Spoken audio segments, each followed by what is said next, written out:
and I trade like a robot. When you get your signals, trust your system. When you get the signals, take the position.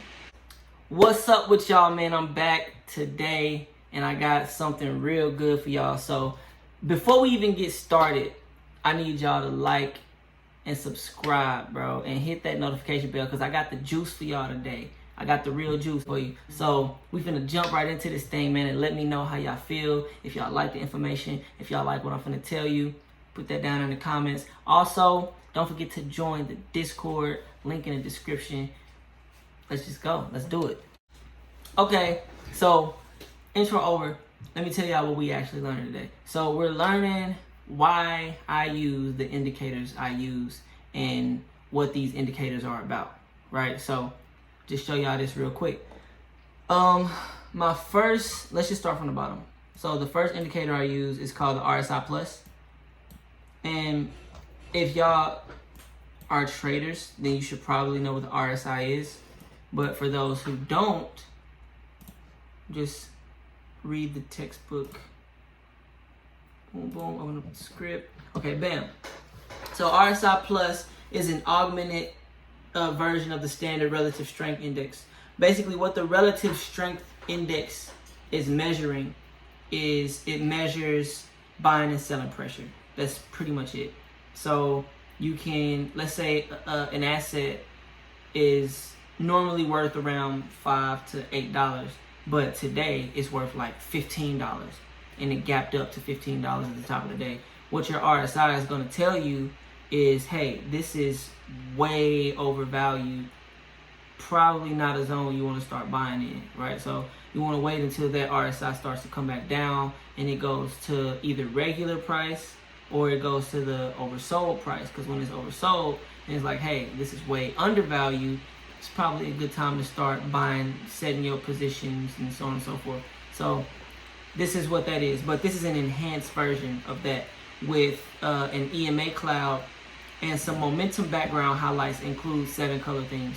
So this specific RSI is really useful for me. So here's the momentum right here. So like when you have super heavy momentum, it'll give you color breaks. So these super green areas right here, or the super red areas right here is what I look for. But that the line or in between this like background cloud area is what they call it, a cloud. That's the regular RSI. But then the cloud is like relative to an EMA, which helps like really make a stronger decision based on like, okay, yeah, this is either finna continue down or yeah, no, it's probably not. So, and you get sooner signals with that. So RSI, one of my favorites, but this one just makes it 100 times better. Moving up, we got the stochastic RSI.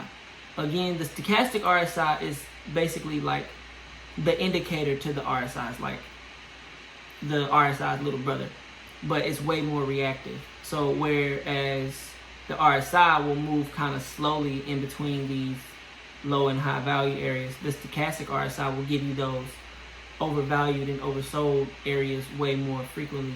And you use this in conjunction with an RSI, with a regular RSI, to let you know like, okay, are we moving up? Is this a good time to buy or what? Because what this is going to do is, if we're moving upward, you don't want to buy when your stochastic RSI is at the top, because it's just not a good position to take. You got to be patient. Wait for the stochastic RSI to either fall below the middle point. If it's below the middle point and you're at a support level, that's why knowing where your support and resistance levels are so important. That's why I use my volume profile. We'll get to that later. It'll show you, if it's at the middle point, then you see a big green, which right here I think it was already green. This was a range day. These days are horrible for people if you trade on the 5. This is a 5 minute, but you see that green, you get across, and so on and so forth. So we show you that on the 1 minute, which day trading I advise you to trade on the 1 minute. But go back here. Okay, you see that it's oversold. RSI is starting to come up, and then you get across here. So this is showing you, okay, we had a big pullback but that's all it was. It was a pullback because you had this super overbought, super oversold, super overbought, super oversold. While that happens here on the stochastic RSI, you didn't get that many extremes on the regular RSI. So that's why having the stochastic is like a good indication to say, okay, is this pullback over?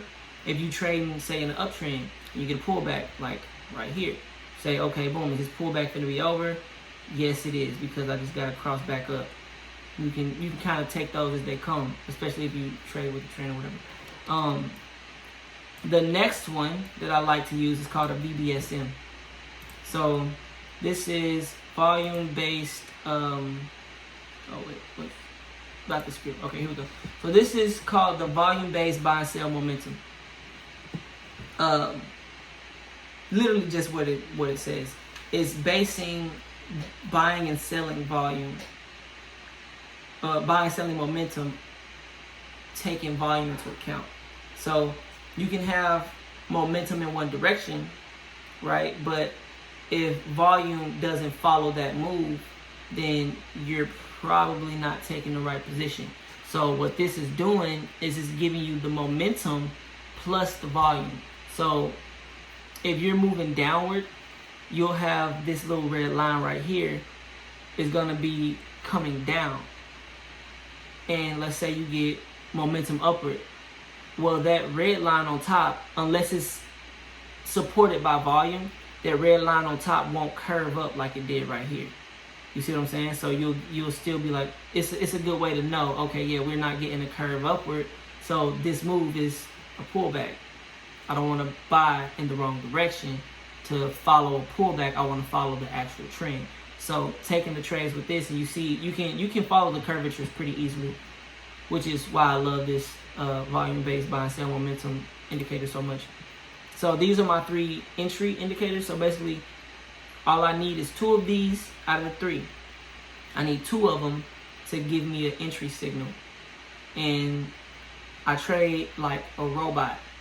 When you get your signals, trust your system. When you get the signals, take the position, right? But not just based off of this, because we got a couple of more things, a couple of more rules we have to follow. So moving up, we have the session profile volume. Let's go over here. Oh, they don't have one. Okay, anyway. So this is basically just volume profiles. Regular volume, pull up the regular volume, show y'all the difference. What regular volume is going to do is it's going to show you the volume for each candle. Could be helpful, could not be, right?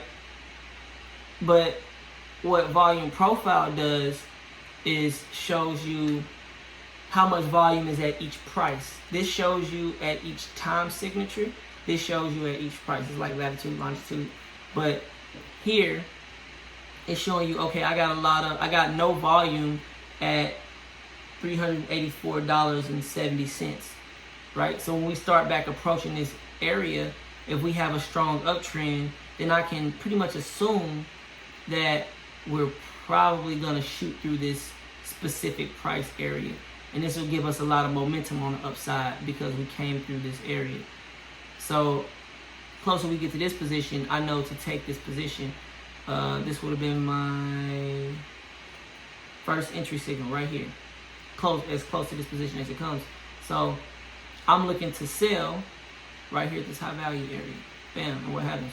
You get a consolidation and you keep moving upward, but you don't want to hold too long because, again, we all know bulls make money, bears make money, but pigs get slaughtered. Take your profits as you take them. So that's why I use session volume profile, because this is just showing you the day to day. If I go back to, this is like each session is a day. So if you have a session in whatever, asset you're using, a session equals to an actual trade day. From, in my time zone, it's 8:30 to 3 o'clock. That's a session. So if you go back to the day chart and you use a regular volume profile, then you can set that volume profile to wherever you want it to be. So this here, you just set it at the high, set it at the nearest low, and then it'll give you a volume profile for that specific area. because it's not a session. It's the specific day is a session. This is the area of space that you wanted to see what is the volume profiles here. So, like right here, you can see there's a lot of volume here. It couldn't quite make it. It got rejected. But that's neither here nor there. Just to show you the differences between the regular one and the one that I use.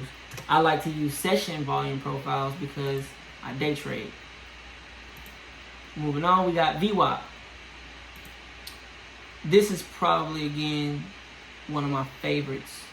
I started using this because Ryan introduced me to the VWAP. I've heard of it, but I didn't use it until Ryan showed it to me. So this is basically, this one is a little different than a regular VWAP. This is like a standard deviation. Good for reversal trading, among other things. Use intraday. Intraday is day trading, which is what I do, which is why we use the VWAP. You also have like a weighted VWAP that you can do the same thing with, like I just showed you with the volume profiles. They have a version of this VWAP just like that, but I don't like using that because it's too much.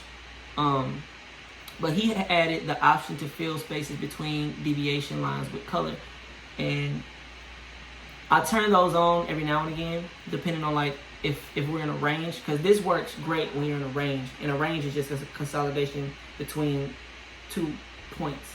So if you have like $2 and $3, if it's bouncing between $2 and $3 back and forth, then that's a range. So these the bands, when I feel like we're in a range, I love using these bands because that's gonna tell you, okay, yeah, this is the bottom of the range. When we reach this point, we should probably buy. We should probably buy in the opposite direction and vice versa. So one thing a lot of people realize is that price normally returns to VWAP, and VWAP and POC are like those things. The thing about session volume profile is that it adjusts throughout the day, and because these weren't always here, right? You wait for the price action to move and it'll adjust as it comes, and you use that to your advantage. VWAP, same thing. Price can go above it and it can cut below it, just like you're seeing here. It started the day and it went up, and then we broke back down, and then we went back up above it, and we stayed above it for the rest of the day, I think. And that's the dotted line right here, not the squiggly one. I'll get to that one later, but the VWAP is this dotted line. So you move with your trend, which is what the VWAP is. It's a trend indicating system. And the volume profile is just information for me to use throughout the day, so I can know, like, okay, am I going to hit resistance here or am I not? So that's why I have both of those. The third thing on here is my bull bear probability. So this is literally what it's saying. This indicator is based on Bayes' theorem and is fully based on probabilities. I'm not going to read this formula to y'all. Bull bear probability trending moving average. When the price is above the trend moving average, then the trend is up. When the price is below the trend moving average, then the trend is down. And same for the bull bear probability line. So what I set this trend to is a 200 moving average. And my bull bear probability is calculating the probability of this asset moving up or the probability of it moving down. An asset is just like the stock ticker. Like Tesla is an asset, Ford is an asset, Sony is an asset, Citibank, Chase Bank are all assets, separate entities from each other, like different companies. But that's what that, let me take this out. I hate seeing volume on my charts. That's what the bull bear probability is calculating. So with all of that, here's my system that I follow through with. It's the same as the bottom. I have to get two signals to tell me which direction I'm moving in. So if you trade against your trend, which I do that sometimes because you do get, good signals you do get good signals of a reversal, right? So you can come and find a good reversal like I did at the end of the day here. Normally you find greed at the center of a reversal trend. Just today we were so incredibly bullish that I didn't trust it. So I would go look on the 3 minute to get confirmation on that.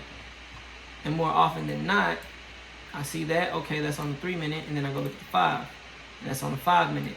So as soon as you got that relief the whole way up, if you didn't catch it, then this is telling you it's too risky to enter trying to catch a trade, trying to chase this trade, because that's how you lose money. At any point, people could have decided, yeah, the price is too high, let's go ahead and sell, and you could have, you know what I'm saying, gotten sold off. If you didn't catch your first signal here, you need to wait for that first pullback, which was right here. So now you got your first pullback, catch that next entry, and ride it the rest of the way up. That's pretty much all it's telling me. It's just trend and my entry signals. That's how I trade. And it's like, not to say it's simple, because it can easily be misread without knowing how to do your technical analysis, without knowing how to read into the support and resistance levels. And the secret sauce that I told y'all I was gonna give y'all, because you subscribed and you liked the video and you rung that bell and you're part of the Discord. I'm gonna give you some secrets right now, because you my friend. I'm hoping, right? I'm hoping that my friend sees this, and I hope that my friend be like, you know what? You really shared your sauce with me, bro. So I'm riding on faith at this point, right? Who am I? What the secret sauce is literally just drawing in your support and resistance areas on higher time frames. Because the higher the time frame, the more respected that support and resistance area will be. Super easy. So let me show you like this. When I'm looking on Sunday afternoons or Sunday nights, whenever I get back to the house to really get situated and, you know, finish my day out, this is what I do. I go in and I draw my support and resistances. So right here, this is a resistance area. What you want to do for a resistance area, though, is you want to not draw like a straight line, but draw an actual area space. So let's cover the majority of this wick. Boom, right there. And this is completely, you know, up to you. There's no right or wrong way to do that. But boom, I measured this as my support and resistance area, depending on what side of this bar that the SPY is on, right? So this is a major area. Go up to the week chart. Boom, found another major area right here. So let's count that in. Major area. And bam. Major area right there. So we got two areas. Great. So now let's move down to lower time frames. When I go from here, I never look at the 4 hour because it's kind of pointless to me. I go straight to the 2 hour. Then look at there. Here are the two levels that I just drew in. So now let's go back. See, it was respected here. It was respected here. It was respected here. It broke it, came back, respected. Came down to the one on the day chart, respected, went down. Came up, respected. Came here, respected it. That's what you want to look for. I didn't draw it back far enough for you to actually see that part here, but boom, you came here and it respected this support and resistance area. So that's what you want. So even here, you want to find those smaller time frames and draw them in. And you can draw them in with this line now, since I know having these all over the place is going to be a lot to look at. But just go and put your crosshairs over a point where you see things are kind of respected a little bit, and just see how many times it hit that level. And boom, right here, I see a level right here that I like. Bam, we're going to draw that right there. And you just keep moving down until you get to like the 30 minute. I'll go to the 45. And you'll see how helpful this is, because all of these areas are going to be strong support areas, because we trade on the 1 minute. So if you just drew in support and resistance areas on the 1 and the 5 minute, then they're going to be finicky. They're going to not be respected as well as the ones that are on the higher time frames. So hopefully that helped y'all. If not, join the Discord, ask questions. I'll be more than happy to answer whatever questions y'all ask. If you got any concerns, ask them in the comments. Don't forget to like and subscribe and ring that notification bell because you want to be notified. You know what I'm saying? So that's the video for today, man. Hopefully, once again, y'all join us on the live day trades. This is the first week of January. We did like $2,700. Super mellow week. Didn't really do too many heavy positions because of the simple fact of like it is the first week. So you want to know what's going on. January is normally like a down month, historically speaking. So just kind of giving it a chance to show us what it want to do this month.